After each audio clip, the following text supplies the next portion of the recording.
At dinner, as Julie brought Tim more macaroni and cheese and I wiped ketchup off Will's face, I asked her if we could talk later. A few minutes after the boys had gone to bed. "Sure, baby. What's going on?" She smiled across the room at me. "Details later." I smiled back, looking at the boys. It was about 8:30 after Tim and Will had washed up, put on their pajamas, and read Goodnight Moon to them for the 300th time. Julie and I were able to sit together in the living room.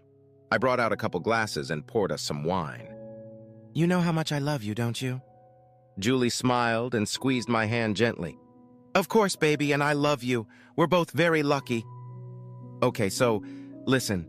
Just please listen to me, okay? Let me tell you everything before you start so I can really explain." She nodded curiously. "I want to have a mistress." Julie's jaw dropped and I could see she was about to say something, so I hurried on. "Please let me finish. Not exactly a mistress, just someone I'll have sex with. This is Andrea Walden, the new assistant in Edward's office. We became friends and had lunch with her a couple times, and it turns out she's been divorced for about 8 months and is hot as hell. We both think we'd be great together, and she totally gets that I'm married and committed to you, so it's not going to be an affair or anything like that. And the thing is, she's really hot. I think fucking her would be great, and I'm looking forward to doing it with her." Julie looked like she'd seen a ghost. I moved on. "Jules is really just for sex. I love you. You know that. And we have a great sex life. I love making love to you, and I'm not going to give that up at all. It's just, well, I feel the need for variety. I think it might help us, actually. Maybe bring back some of the spark we had when we first got together, which has faded a bit after 10 years. No matter what happens, you will always love me, and I will always be here with you, always completely devoted to you and the boys. I promise you won't lose anything. And I just can't do it behind your back. That would be cheating.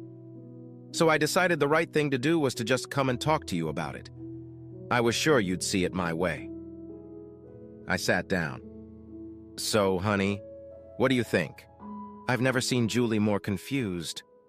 She looked shocked and disoriented, and I waited while she tried to think of what to say. "Dan, is this one of your jokes? You know, is your joke dumb?" Julie was referring to a frequent occurrence in our marriage, times when she couldn't read my facial expression. I honed my poker face when I was younger and actually won a lot of money playing poker in college. So it's kind of a mystery between us. She can't always tell if I'm angry, if I'm happy, if I'm joking. "Not at all, Julie. I'm dead serious." "Well, wait, have you, been with her?" "No, honey, I would never do that. I had to talk to you first, but she and I are looking forward to spending Saturday afternoon together. I'm going to blow her brains out." There was silence for a moment. Then she hesitantly said, "Honey, I just don't... I mean, what about our wedding vows? You know, leave everyone behind and all that." "Of course, Julie, we both promised that. But it's not going to be like replacing you or anything. You'll always be my wife, my mistress, my partner, the mother of my children. It'll just be a little fun I'll have on the side. Something to keep me young, add a little springiness to my gait. And I promise it will never affect anything between us." Julie looked more confused than I'd ever seen her. Pale, shaken, very worried. "Dan, I just... God, I have no idea what to say to you. How about you think about it, honey? Give me a day or two and we'll talk about it again, okay?" She nodded doubtfully. I think it's okay." "Awesome." I leaned forward and kissed her cheek. "Thank you, Jules. You're the best. I'm going to go see if I can watch the end of the Cardinals game. I'm going to go to bed soon." And with a smile, she got up and left the room. It wasn't long before I found out Julie was cheating on me. That's probably a good thing, because if I had discovered it all of a sudden, I would have just beat the shit out of her, put Will and Tim in the car, and gotten the hell out of town. But as things happened, it happened gradually. A little doubt, a hint of suspicion, some confused looks, new evidence, and finally the dreaded day when there was no longer any doubt about it. I don't even know what made me think at first. Was it something I'd noticed a couple times when Julie came home from work and went straight to the shower before she'd even had dinner? Or was it the subtle decrease in her interest in bed? No less frequent sex, but less enthusiasm. Either way, once I started to wonder, I began to see things I didn't like, and my surprise turned to concern. One day, she walked into the house and went straight to the bedroom without taking off her coat. When she returned a few minutes later, she had changed her blouse.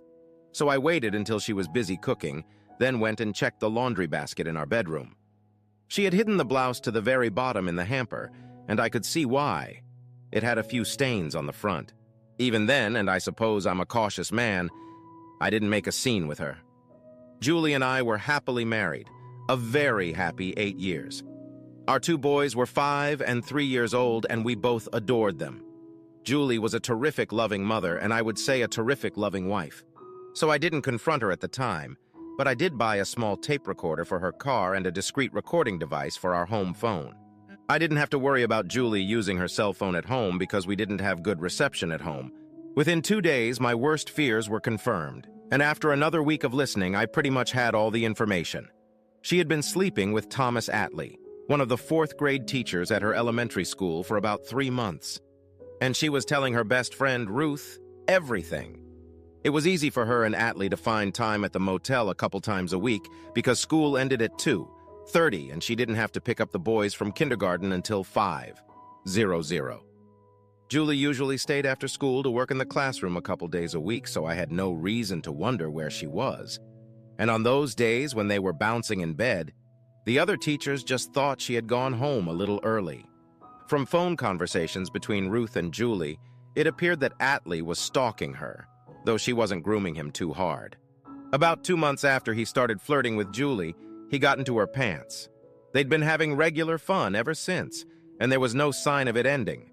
And the excuses Julie gave Ruth for her behavior were classic.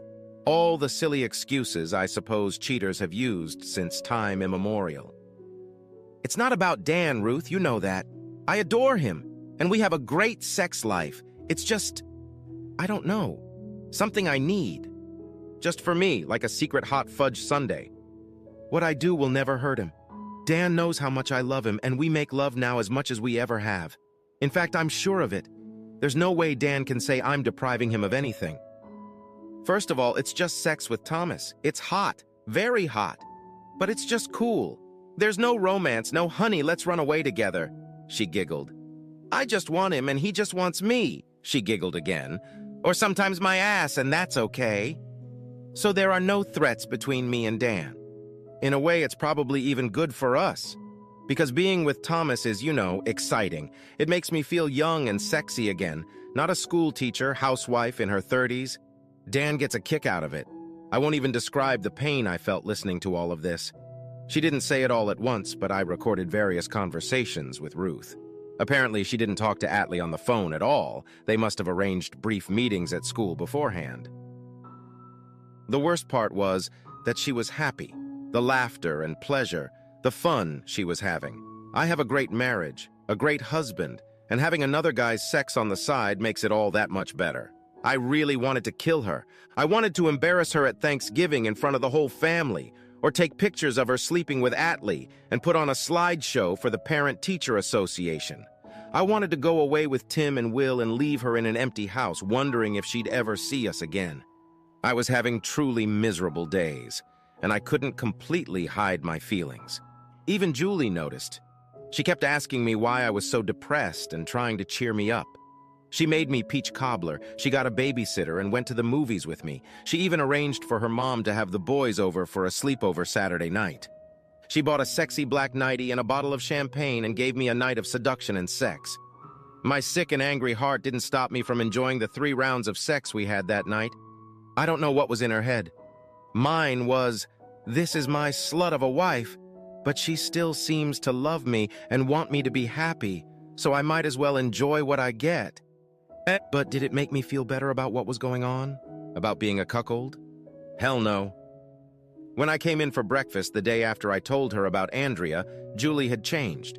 She got up very early and not only made the usual breakfast for the kids, but she made eggs, bacon, and pancakes for me. When I walked into the kitchen, she smiled at me, brought me a cup of coffee, and gave me a long, loving kiss. But the look in her eyes was timid, even frightened. "Good morning, Julie. Thanks for the coffee. The big breakfast looks great." She smiled happily. "Oh, I just thought you needed to get a little healthier. I don't want you to waste your energy on anything." I thought she was going to go upstairs and get the boys out of bed, but instead she plopped on my lap and wrapped her arms around my neck.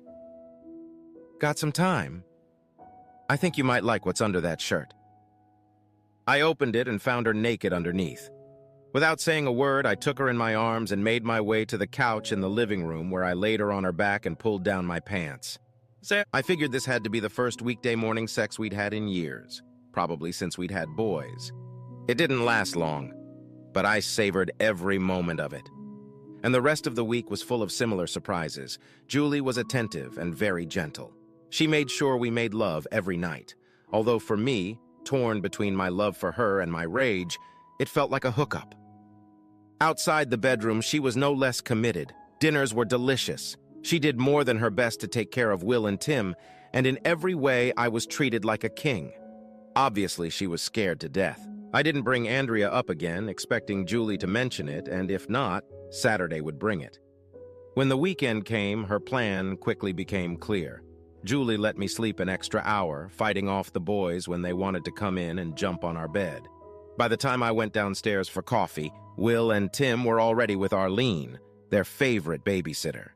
Julie smiled at me, fed me another great breakfast, then dragged me back to the bedroom.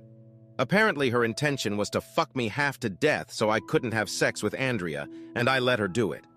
So she was very shocked and displeased when I showed up downstairs at 12:30, all shaved, showered, and dressed for the date, with my car keys in my hand. "I should be back around 16:30, babe," I said cheerfully, and she looked at me anxiously. But Dan, I thought that, well, after this morning..." She smiled at me. "You wouldn't be. Going to see Andrea today." I grinned. "Yeah, baby, I don't think we're going to have any fun tonight, Andrea and I. But we made a date to get together, and it would be rude of me to cancel it. We'll probably just have lunch or maybe chat for a while, I don't know." And with those words, I kissed her and headed for the door. I had lunch at Dominic's, where I found the sports page, and then went to see an action movie that I knew Julie wouldn't be interested in. I got home by 4:00 or so. Julie looked up from the Candyland game she was playing with the boys and looked at me reproachfully but said nothing. I could tell she was crying. I was a little surprised that Julie didn't talk to me more about my plan to take Andrea as a mistress, but I knew from her phone conversations with Ruth that she was completely confused. How can he even think about screwing someone else? Don't I give him all the love he wants and more? Ruth laughed. Says the girl who slept with Thomas Atlee for 3 months. How is that any different? Wouldn't Dan say he gave you everything you wanted? Julie whimpered. I know, but it was, I don't know, harmless. You know, casual sex. It didn't mean anything. It was just for fun. But if Dan starts having sex with Andrea, he said she was incredibly hot. What if he chose her over me? We've been together 10 years. How can I compete with someone so young? Ruth didn't let her off the hook. You mean like Dan can't compete with Thomas? Damn it, Ruth. Whose side are you on? I'm really suffering here, and I have no idea what to do. All right, dear, Ruth said soothingly. Of course I'm on your side. But you must see that what Dan plans to do is pretty much the same as what you're doing. I know, Julie said sullenly. There was silence. Well, I've made up my mind about one thing. I'm done with Thomas. I told him yesterday in the teacher's lounge. Sometimes I can't even believe I let it happen in the first place. Ruth snorted. Let it happen? Julie, you say it looks like an accident, like you crumpled a fender or something. You've been sleeping with this guy for 3 months. Oh, shut up! What kind of friend are you? Julie yelled, and there was a loud pop as she hung up the phone. Monday around 4 p.m., I looked up and saw a very angry Andrea Walden standing in front of my desk. Is your wife a fucking psychopath or what? Stunned, I got up to close my office door, then politely asked Andrea to sit down and tell me what was going on. About half an hour ago, a woman walked into my office and asked if I was Andrea. When I said yes, she leaned over my desk, jabbed her finger in my face and told me that she was your wife and that I needed to stay away from you. I laughed out loud, then quickly stopped when I saw Andrea's furious look. I'm sorry, I'll explain everything. What did you say to her? I said I had no idea what she was talking about because I had no idea what she was talking about. Did she leave? No, she started yelling at me. You were her husband. She loved you, and I had no right to break up your marriage. After about a minute of this crap, I picked up the phone and told her I would call security if she wasn't out of my office in 10 seconds. So she left, but not before telling me one last, I'm warning you. What the hell is going on here, Dana? I'm so sorry, Andrea. I never imagined this could happen. I quickly informed her that I had discovered Julie was cheating on me, and before I could continue, she interrupted me. So what the hell are you playing at? Why don't you just dump the bitch and get on with your life? I sighed. This is a hard one. My parents split up when I was a kid, and it was a terrible time. My mom moved far away. We had to start at a new school. We hardly ever saw my dad. Just trust me, it sucks, and I really don't want to do it with Will and Tim, not if there's a way to avoid it. And then, well, simply put, I still love that stupid girl. She was a selfish little fool, but I know she loves me. I told Andrea about the phone conversations I've been listening to for weeks. I don't know if we can get through this. Sometimes I'm so angry I can't see things, but I wasn't ready to just throw her ass out. Andrea looked thoughtful. How exactly did I get into all this? I laughed again. Please forgive me. I decided to shake her a little. Last week I told Julie that we were going to start an affair. What kind? Smiling, I told her the rest of the conversation.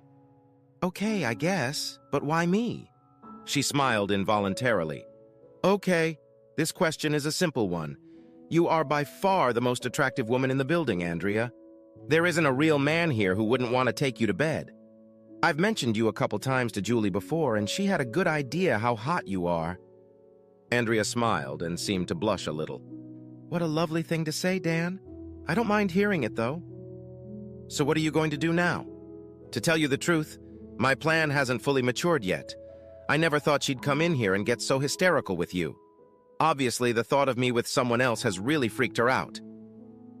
She's already finished her affair, and she'll obviously know that you'll come in and tell me about her little visit today. So I imagine that when I get home, she'll explain to me why our relationship with you will reflect badly on our marriage. Though how she'll manage to say it with a serious face is unclear to me. Still smiling, Andrea walked to the door. Just before it opened, she turned to face me. Well, keep me posted, okay? I seem to have found myself at the center of all this thanks to your overactive imagination. And Dan? She winked at me. Let me know when we start our novel. I don't want to miss it. Julie was in thought when I entered the kitchen. A startled expression appeared on her face, but I ignored it. Hi, honey, I said, and kissed her cheek. How are the guys? They're fine. They're inside watching Barney. Listen, Julie, I want to... She interrupted me. How about we put this conversation on hold for later, okay? A couple hours later, when I turned off the lights in the boys' room and stepped out into the hallway, I was met by Julie, dressed in the sexiest of nightgowns, and with a determined look on her face. Without saying a word, she kissed me hard, snuggling up to me tightly, and then led me by the hand to the bedroom. When we got there, I wasn't as ready to play as she had hoped.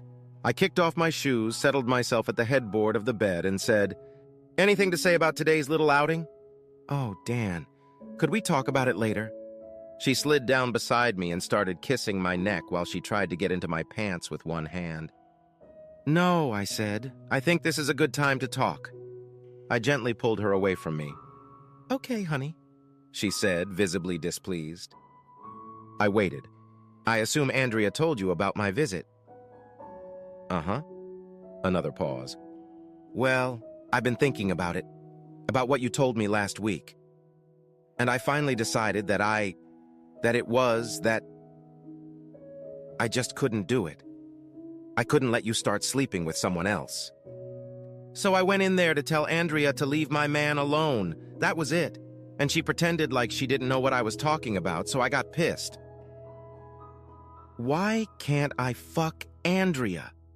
I said calmly. I thought I explained to you all the fun it would be for me and it wouldn't hurt you or change anything between us. You know I love you, Julie. So what's the big deal? I've watched her struggle. She was in a desperate situation and I loved every minute of it. Dan, she said seriously, looking at me pleadingly, it's just wrong, that's all. We're married, and the only person you should be having sex with is me. What if you fall in love with her? What if if sex with her is hotter? God, she's beautiful. I saw her today. Those breasts and her legs. Honey, even if sex with her is better, it won't change anything between us. We have kids and a whole life to live together. I just don't understand what you're worried about. With a smile, I brushed off some of the apologies I had heard her make to Ruth on the phone weeks earlier.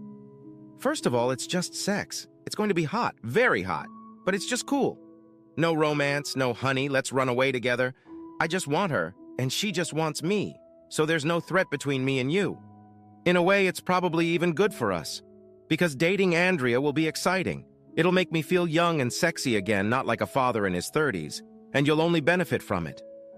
Something flashed across Julie's face, and I knew that my carefully chosen words had awakened in her memories of what? She had said to Ruth her own attempts to justify what she was doing. Darling, she began again, her voice trembling slightly. This is hurting me. A lot.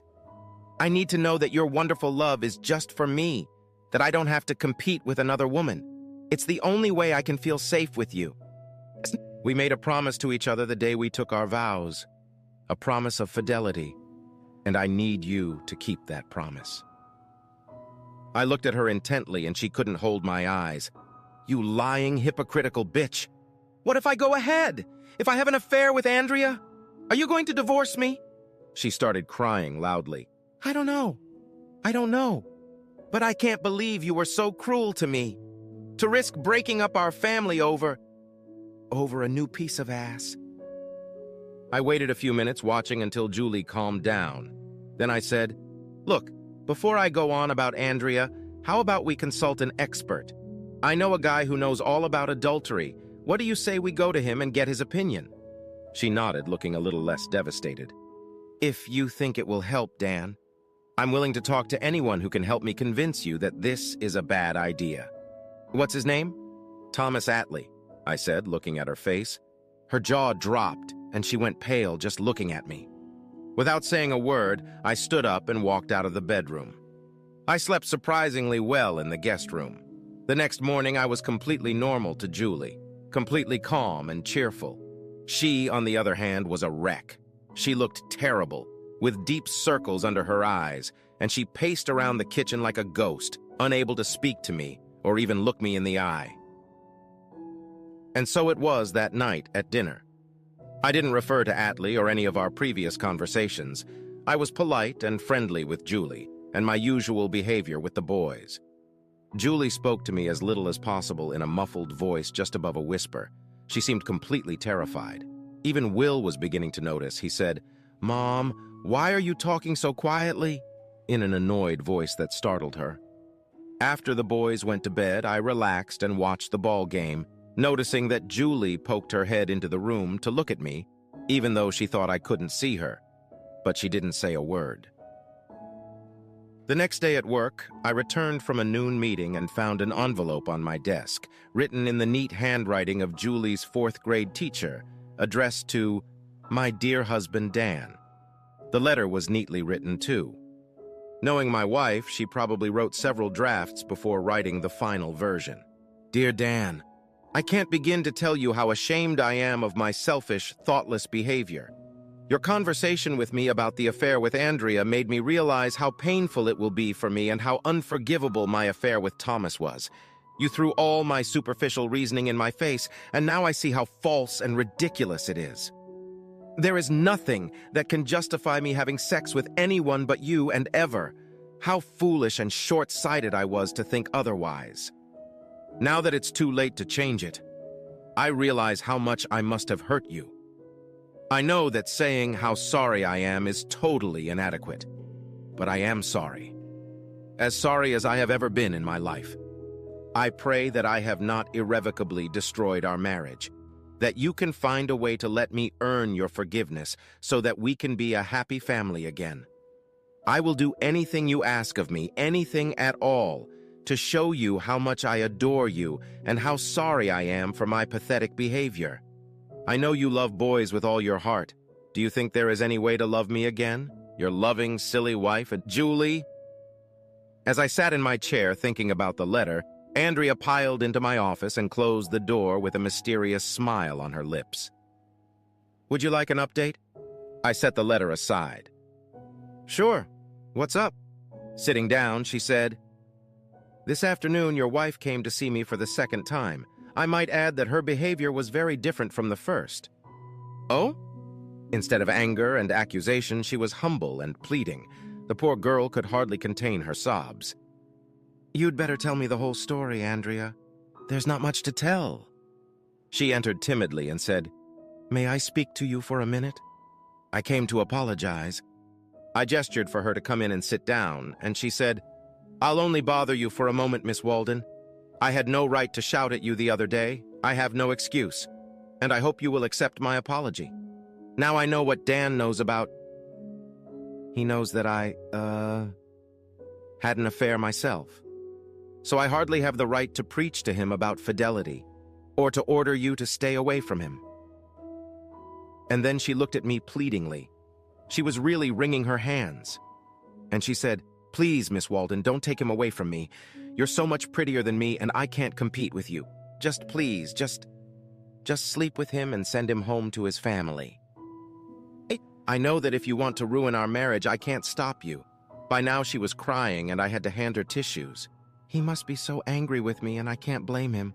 But I'm hoping that maybe, you two can have an affair just for sex, but he won't divorce me.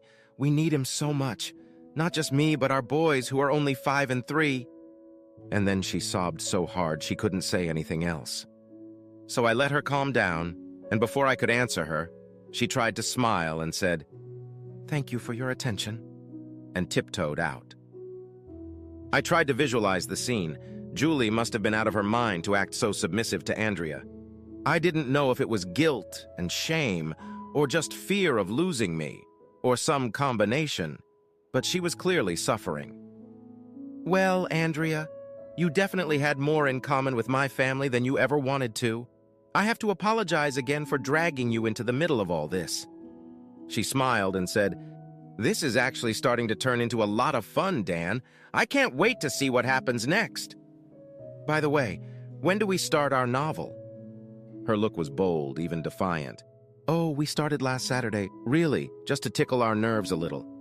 I told Julie I'd meet you in the afternoon, and she screwed me 3 times that morning to get me to cancel. But I still spent the day with you."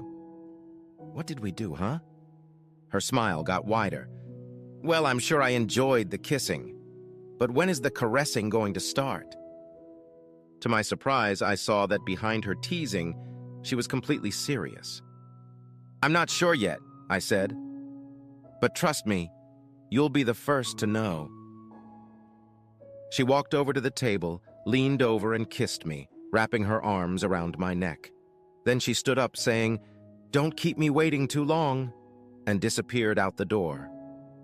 The irony of sex with Andrea was not the same. She really did have a hot body, young, slender, and just gorgeous. But she's just not that responsive, and it turns out she's a little quiet underneath her sexy and somewhat aggressive image. So we hooked up 6 times, but it didn't last long. Honestly, it wasn't worth it. Sex with Julie, on the other hand, is better than ever. There's nothing like a combination of guilt and terror to turn your loving wife into a prostitute in bed. She clearly wants to make sure Andrea doesn't give me anything better than what I get at home, so she's struggling.